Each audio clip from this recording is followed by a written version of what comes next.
First one's about Flirty Dancing. Can you tell us about the girls from Flirty Dancing and what we can expect over the 4 books in the Ladybird series?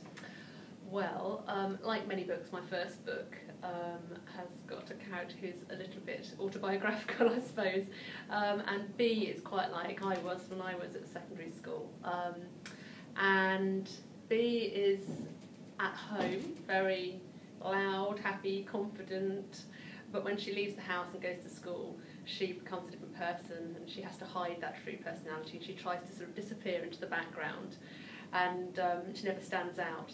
So the book follows her journey to be able to be herself, basically, at school.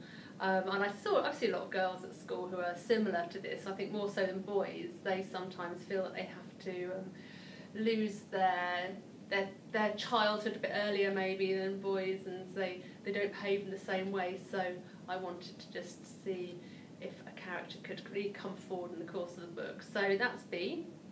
And she's got 3 friends. Well, they used to be friends. They were best friends at nursery, so when they were about 4 years old. And I've got a daughter who's that age, and I sometimes see her with their friends, and they've got their arms around each other, and they swear they'll be friends for life. Yeah.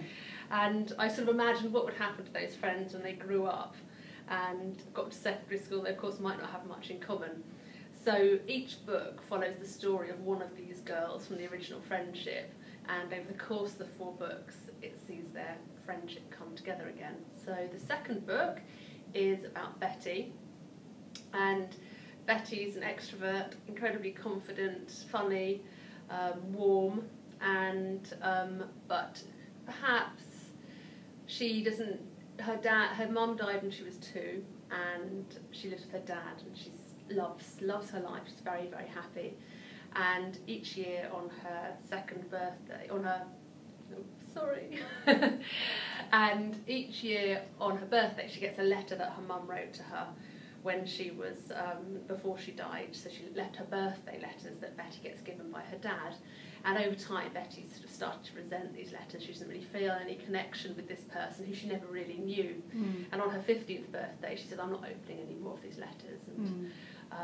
And she doesn't, but then various things happen in her life. Her dad gets a girlfriend for the first time, she meets a boy at school, and she feels like she needs a mum for the first time in her life. So she opens the 15th birthday letter, and it's entirely different from all the letters that have come before.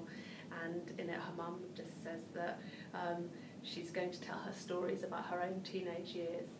And so during the course of the book, Betty learns about herself and her mum, and I suppose falls in love with her mum, really, as well as a boy. And the third book is about Kat.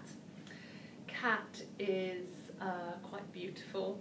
Her mum's Swedish and was a model in the 80s, so Kat has got her dazzling looks, and her family are all super fit and high achieving, and Kat is perhaps not really like that. And at the start of the book, I don't really want to give too much away, but basically she's sent by her parents as a punishment for something she does to spend the summer on a tiny Swedish island, and she there's a competition she takes part in which involves one of the Ladybirds coming over to join her.